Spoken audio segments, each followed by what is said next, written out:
So like with Son injured, Kane struggling with form, like it doesn't make any Kane sense isn't to struggling. ship, He to doesn't. ship out. He didn't want to be playing for Tottenham this season. Yeah. That's just it. Yeah, He's really disappointed with how the club handled it, because I mean it's not like they weren't offered enough money with someone to replace him. True. Yeah. They legit just didn't want to let go of him when he was saying like, guys, this is my time to go. you know. And Kane was actually requesting for Spurs. He told them Check. that like if these guys put in a bid, like accept it. The They Gary offered Neville 150 interview. mil, Yo. accept it. You would think that, you know, your pride as a football owner, a football association, after that Gary Neville interview, you think that, you know what, they would, you know, they'd just be like, fine, if you don't want to be here, you can leave. Especially when you're being offered good money, stupid money, if we might just say. For someone not even who's about going turning into that, but 30. he's turning 30 Yeah. soon. It's just those underlying problems at Spurs which I think is affecting the football. True. You know, Conte is a very good coach. Mhm. He has shown it, you know. But like Stepping the into that team, drama. Yeah. that like and the drama that's within their team. Because now imagine how everyone else must have felt when they saw the whole Kane situation. You know, like Wanana Son, and everyone said, "Oh, so if I want to leave, this is the problems that I'm going to go through." Yeah. Maybe signing a contract extension isn't the right thing right now. You know, and you're getting these. You know, bubbling things. Conte didn't even want to sign for Spurs at the beginning of the season, you know, but now he's there in the middle of the season. Like, you know, it's That's why it's gonna take time. Yeah, it's not even just that. It's like, think about what's the aura or the atmosphere must have been like in the locker room when Kane came back to what's it called, to Spurs. And like, you're like, dude, I thought you were leaving. Oh, you back now? Oh, and you know, He sent you a text and that. you know what I mean? Mandem probably sent he probably like removed himself from the group chat. What you saying? It's like, oh, guess who's back? Back again. Yeah. So like I understand why they've had like a slow start, but slow you know, start, yeah. we're halfway through. no, as in to like really get back, you know, into it, you know, because one, they started off with what is his name? The coach, the former Wolves coach, Espirito Santo. I mean, they did him dirty as well because like they pinned him as a guy who couldn't organize things. But They do the entire summer transfer window, they were told, "Yo, this guy's leaving. This guy's alright, fine. I'm probably gonna structure the team that I want with the earnings that I'm going to get for Kane. All right, when's Kane going? Any day now. Season starting, the guy's there. You haven't even had a chance to really like form the team that you want. Nothing. You're getting sacked after 3 months. Like, oh, this guy, he was never really perfect for the job anyway. Come on. Yeah. It's messed up. So yeah. That's where you give props to Man City. Because Pep Guardiola said, like, if anyone's unhappy, they can go. He understands, like, the pull that a club like Man City has on players. So he views everyone as replaceable. And when you're at Man City, you almost are. Like, De Bruyne is the best midfielder in the world. But at a team they like almost Spurs, don't need him. Like, yo, they were even embarrassed to be in the Conference Cup, bro. Yeah. They practically being a almost Champions forfeited League it. team, Yeah. being a thing to That was like the most indirect forfeit, right? For some reason, Wan-Bissaka is just his talent is missing. His talent is missing. Where is Waldo? You know what I mean? His performances have literally done this. His Yeah. first season was very good. His second season was good, but it wasn't like his first season. His third season, yo. Yeah.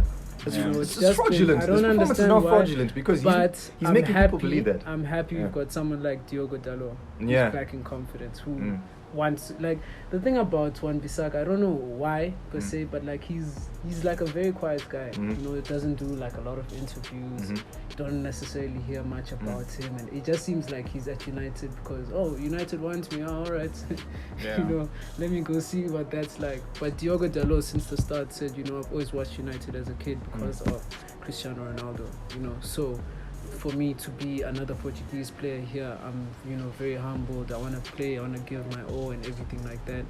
And then he had that good season at AC Milan. And now it actually looks so annoying that he went back. I thought they were going to buy him. I'm so happy he didn't. Especially it with puts the pressure performances on. Exactly. Now on Wan-Bissaka other has players. pressure. Yeah. You know.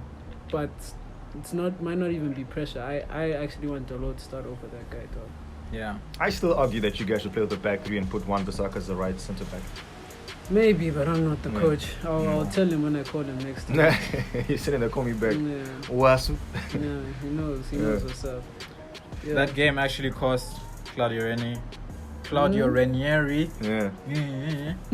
His job. But is that fair, man? Do you think it's fair to fire him? Because I didn't think he coached all that badly, man. I just feel like now that they're in the relegation zone with 18 games left, I think they're like, because they haven't won any of their past 5 games. They've only gotten 1 point. So they're like, do we keep him on in hopes that this can turn around? Yeah, but or do we do something about it now whilst we still have time?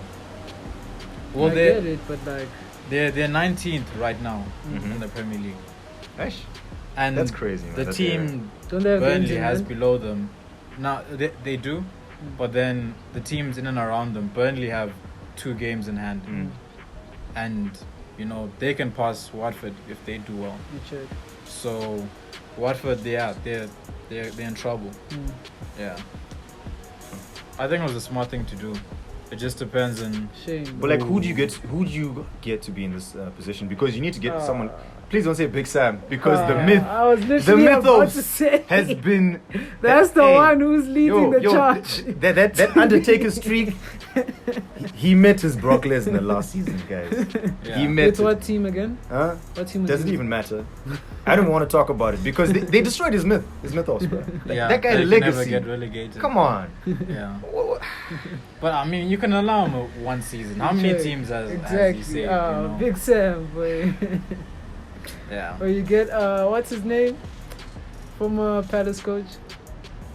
Your coach also. Old guy. The geezer. Really No, he retired. Roy Hodgson. I just want to say that I'm happy to get the job. I hated that guy so much. Oh, I can't believe that guy was a Liverpool coach. I really can't. To this day, I can't accept it, bro. Steven Gerrard missed a penalty to get him fired. Roll the clip. You can tell me what you want to say. Steven Gerrard deliberately put that thing over the bar. He took one for the team. That's a true captain. Hey, but speaking of managerial issues, Everton, they've gone with Duncan Ferguson, an interim coach. Do you think they're gonna let him run down the season? I think it would be the smart thing to do, because he did it before when I'm forgetting who was the last manager that got fired, and then he was the interim coach. Then Ancelotti came and made him his vice, and then was it Coleman? Was it Coleman? Was it Coleman? It might have been Coleman actually, but they've had like quite a lot of managers in like a short space of time. They have been, and they spend so much money, man. You know, they have Calvert-Lewin. No, but here's the thing. So you're seeing with the Everton fans, they're protesting like crazy, right? And they're like reaching the extent where they're now saying, the owner should be out. But fair and fine, they haven't been doing good business. But would you say that they don't care about the team, the owners? Because that's like what they're saying. They don't really care about the team. Yes. But they've spent all this money. Yeah. They've actually tried to spend money. They just haven't done it well. So is it fair to say that they don't care about the team? Because you can't do something well if you don't know it. The reason why they're not doing it well is because they're not actually they're just saying you want cash, here's cash, go do whatever. This guy sounds good. That guy's they're even more concerned about the stadium renovation, more about actually finding a manager who can at least be at the club for 3 to 4 years. Well, they thought they had that with Ancelotti. Let's be fair. But yeah, it wasn't Everton's fault. Yeah, they were screwed over. Madrid said, "Hey, baby." When you're texting your ex. I miss you. You know what's the crazy thing? Is that... Nah, but Madrid hit Ancelotti with the "you work" text. For real.